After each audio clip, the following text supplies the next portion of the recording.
Hi viewers, welcome to our channel. இன்னைக்கு வீடியோவில் நம்ம என்ன பார்க்க போகிறோம் அப்படின்னா ஜென்ரல் ஸ்டடீஸ், அதாவது பொது அறிவை பற்றின கொஷின்ஸ் தான் பார்க்க போகிறோம். அதுலேயும் அரசியல் டாப்பிக்லேருந்து தான் கொஷின்ஸை பார்க்க போகிறோம். இந்த கொஷின்ஸ் பார்த்தீங்கன்னா TNPSC, cooperative, Madras high court, Simcoe and இது போல் இருக்கிற எல்லா எக்ஸாம்ஸ்லேயுமே கேட்கக்கூடிய இம்பார்ட்டண்டான கொஷின்ஸ். ஸோ வீடியோவை ஸ்கிப் பண்ணாமல் முழுசாக பாருங்கள். லாஸ்ட் வீடியோவில் பார்த்தீங்கன்னா இந்த டாப்பிக்லேருந்து நாம் ஃபியூ செட் ஆஃப் கொஷின்ஸ் பார்த்துருந்தோம். அந்த வீடியோ பார்க்காதவங்க முதல்ல அந்த வீடியோவை பார்த்துட்டு வந்து அண்ட் அதுக்கப்புறம் இந்த வீடியோவை பாருங்கள். அப்போ தான் உங்களுக்கு ஒரு கண்டினியூட்டி கிடைக்கும். இன்றைக்கி வீடியோவில் நம்ம இன்னும் சில செட் ஆஃப் கொஷின்ஸ் தான் பார்க்க போகிறோம். அண்ட் அதுக்கு முன்னாடி நீங்கள் இப்போ தான் நம்ம சேனலை ஃபஸ்ட் டைம் பார்க்குறீங்க அப்படின்னா மறக்காமல் சப்ஸ்கிரைப் பண்ணிவிட்டு பக்கத்தில் இருக்க அந்த பெல் ஐக்கானையும் ப்ரெஸ் பண்ணிடுங்க. அண்ட் அப்படியே கமெண்ட்ஸில் தேங்க்யூங்கிற ஒரு மெசேஜையும் போட்டுருங்க.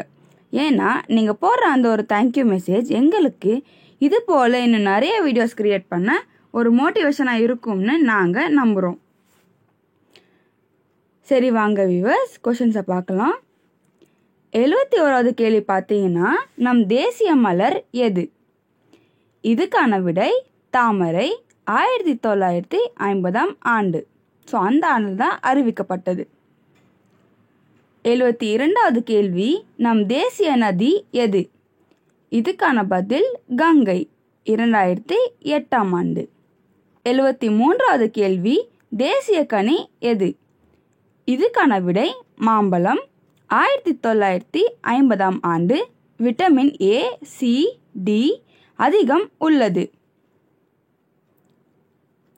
74வது கேள்வி இந்திய காடுகளின் நிஜ ராஜா என்று அழைக்கப்படும் விலங்கு எது? இதுக்கான பதில் புலி.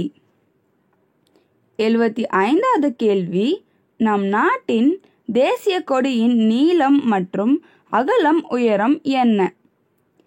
இதுக்கான பதில் 3:2. 76வது கேள்வி நம் தேசிய கொடியில் உள்ள நிறங்கள் என்ன? அவை எதை பிரதிபலிக்கின்றன? இதுக்கான விடை முதலாவது காவி நிறம், தைரியம், தியாகம். இரண்டாவது வெண்மை நிறம், நேர்மை, அமைதி, தாய்மை. மூன்றாவது பச்சை நிறம், செழுமை, வளம். நான்காவது கருநீலம், அசோக சக்கரம், அறவழி, அமைதி. 77வது கேள்வி இந்திய தேசிய கொடியை வடிவமைத்தவர் யார்? இதுக்கான பதில் பிங்காலி வெங்கையா நாயுடு, ஆந்திர மாநிலத்தை சேர்ந்தவர். 78வது கேள்வி இந்தியாவின் தேசிய கொடி எப்போது ஏற்றுக்கொள்ளப்பட்டது? இதுக்கான பதில் ஜூலை 22, 1947ஆம் ஆண்டு. 79வது கேள்வி இந்திய தேசிய கொடியை தயாரிக்கும் உரிமை யாருக்கு அளிக்கப்பட்டுள்ளது? இதுக்கான விடை கர்நாடகா காதி கிராமோத்யோக் சம்யுக்த சங்கம். 80வது கேள்வி விடுதலை இந்தியாவின் முதல் தேசிய கொடி எங்கு செய்யப்பட்டது?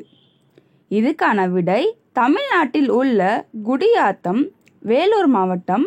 கொடியை பண்டிட் ஜவஹர்லால் நேரு அவர்களால் செங்கோட்டையில் ஏற்றினார்.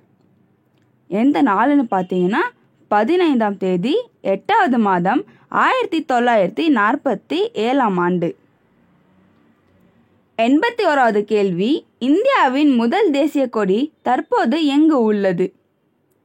இதுக்கான பதில் சென்னையில் உள்ள புனித ஜார்ஜ் கோட்டை அருங்காட்சியகத்தில். 82வது கேள்வி அசோக சக்கரத்தில் இடம்பெற்றுள்ள ஆரங்கள் எத்தனை? இதுக்கான விடை 24. 83வது கேள்வி இந்தியாவில் தேசிய இலச்சினை எது? இதுக்கான பதில் சாரநாத் தூணின் உச்சியில் அமைந்திருக்கும் நான்முக சிங்கம். 84வது கேள்வி பார்த்தீங்கன்னா இந்தியாவின் தேசிய இலச்சினை எப்போது ஏற்றுக்கொள்ளப்பட்டது?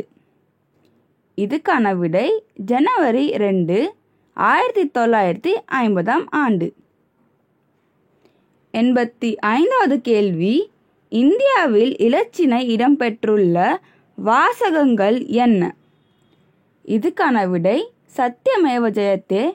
இதன் பொருள் வாய்மையே வெல்லும்.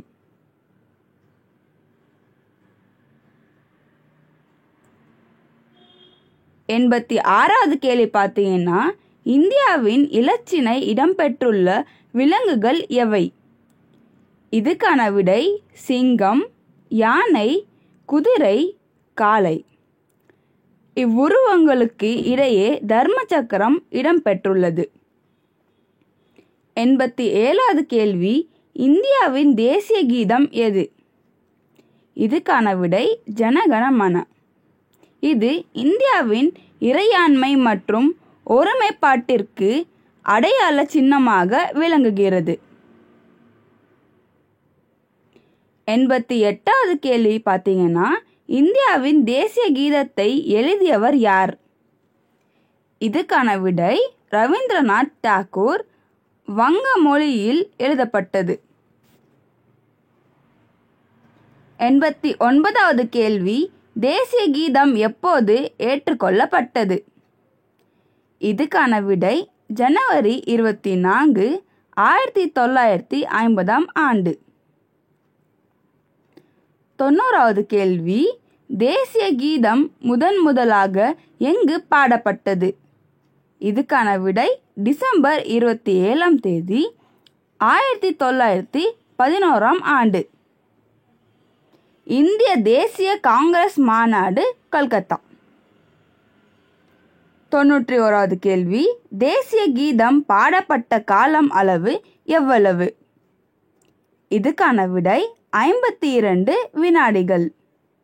92வது கேள்வி பார்த்தீங்கன்னா, இந்தியாவின் தேசிய பாடல். இதுக்கான விடை வந்தே மாத்தரம். வங்க எழுத்தாளர் பங்கிம் சந்திர சட்டர்ஜி எழுதிய வந்தே மாத்தரம் பாடலின் முதல் பத்தி தேசிய கீதத்துக்கு இணையான தேசிய பாடல் என்று சிறப்பிக்கப்படுகிறது என டாக்டர் ராஜேந்திர பிரசாத் கூறியுள்ளார். 93வது கேள்வி, இந்திய அரசியல் அமைப்பின் சட்ட நிர்ணய மன்றத்தின் தலைவர் யார்? இதுக்கான விடை ராஜேந்திர பிரசாத். 94வது கேள்வி, வந்தே மாத்தரம் பாடல் எந்த நூலில் இருந்து எடுக்கப்பட்டது?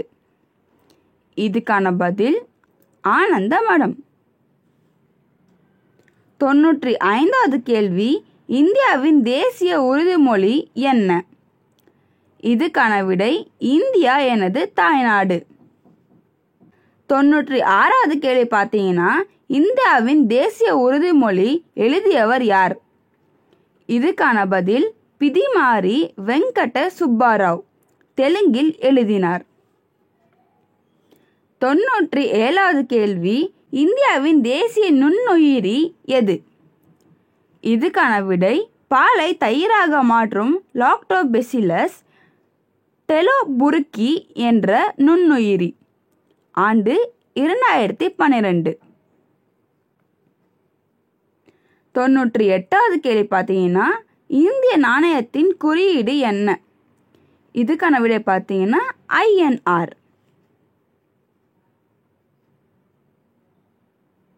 99வது கேள்வி, இந்திய ரூபாய் பெயர் எங்கிருந்து பெறப்பட்டது?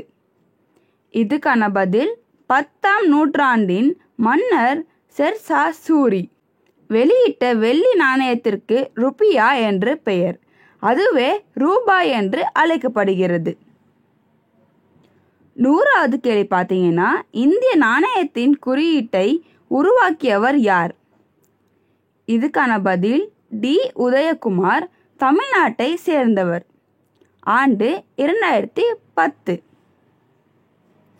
101வது கேள்வி, இந்தியாவில் தேசிய நாள்காட்டி எது? இதுக்கான விடை பேரரசர் கனிஷ்கர் காலத்தில் கிபி 78 தொடங்கிய சக ஆண்டு ஆகும். 102வது கேள்வி, சக ஆண்டு எந்த நாளில் தொடங்குகிறது? இதுக்கான பதில் இளவெந்நீர் கால சமபகல் இரவு நாளான மார்ச் 22. லீப் ஆண்டுகளின் மார்ச் 21 அமையும். 103வது கேள்வி, தேசிய நாட்காட்டி எப்போது ஏற்றுக்கொள்ளப்பட்டது? இதுக்கான விடை மார்ச் 22, 1957 ஆண்டு. பிரபல வானியலாளர் மேக்நாதன் தலைமையில் நாள்காட்டி சிறப்பு குழுவின் பரிந்துரையின் பேரில். 104வது கேள்வி பார்த்தீங்கன்னா, இந்தியாவின் தேசிய நாள். இதுக்கான விடை முதலாவது சுதந்திர நாள் ஆகஸ்ட் 15. இரண்டாவது குடியரசு தினம் ஜனவரி 26. மூன்றாவது காந்தி ஜெயந்தி அக்டோபர் 2.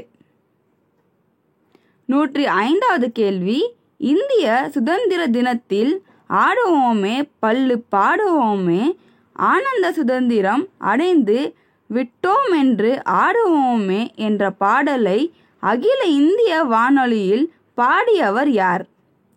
இதுக்கான விடை கர்நாடக இசை பாடகி டி.கே. பட்டம்மாள். சரி, ஓகே வியூவர்ஸ், அவ்வளோதான். இன்னைக்கு வீடியோவில் நம்ம என்ன பார்த்துருக்கோம் அப்படின்னா, ஜென்ரல் ஸ்டடீஸ் அதாவது பொது அறிவை பற்றின கொஷின்ஸ் தான் பார்த்துருக்கோம். அதுலேயும் அரசியல் டாப்பிக்லேருந்து தான் நம்ம கொஷின்ஸ் பார்த்துருக்கோம். இதோட நெக்ஸ்ட் செட் ஆஃப் கொஷின்ஸை நம்ம அடுத்த வீடியோவில் பார்ப்போம். இந்த வீடியோ உங்களுக்கு பிடிச்சிருந்தா அண்ட் யூஸ்ஃபுல்னு தோணியிருந்தா மறக்காமல் ஒரு லைக் போட்டுருங்க. அண்ட் அப்படியே கமெண்ட்ஸில் தேங்க்யூங்கிற ஒரு மெசேஜும் போட்டுருங்க. ஏன்னா நீங்கள் போடுற அந்த ஒரு தேங்க்யூ மெசேஜ் எங்களுக்கு இது போல் இன்னும் நிறைய வீடியோஸ் க்ரியேட் பண்ண ஒரு மோட்டிவேஷனாக இருக்கும்னு நாங்கள் நம்புகிறோம். அண்ட் இந்த வீடியோவோட எந்த பாட்டிலையாச்சும் உங்களுக்கு ஏதாச்சும் டவுட்ஸ் இருந்தால் தயங்காமல் கமெண்ட்ஸில் கன்வே பண்ணிடுங்க. நாங்கள் உங்கள் எல்லாரோட டவுட்ஸுமே கண்டிப்பாக கிளியர் பண்ணி வைப்போம். தேங்க்யூ.